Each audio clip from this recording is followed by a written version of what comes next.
With all the headlines and talk in the media about the shift in the housing market, you might be thinking, is this a housing bubble like we had in 2006 to 2008? However, I think there's concrete data to show why this is nothing like the last time. First, let's talk about supply. Back then, there were too many homes for sale during the housing crisis, many of which were short sales and foreclosures, and that caused prices to fall dramatically. And while supply has increased since the start of this year, there's still a shortage of inventory available overall, which is primarily due to almost 15 years of underbuilding homes. The graph here uses data from the National Association of Realtors to show how supply of homes available now compares to the crash. There just isn't enough inventory in the market for home prices to come crashing down like they did last time. Values will reset, sure, but crash? Nah, don't see it. Now let's look at mortgage standards.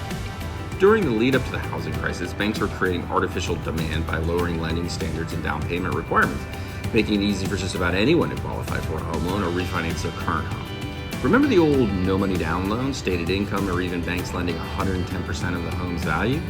You just don't see those anymore. Back then, lending institutions took on much greater risks, which led to mass defaults, foreclosures, and falling prices. Today, things are totally different, and purchasers face much higher standards from mortgage companies.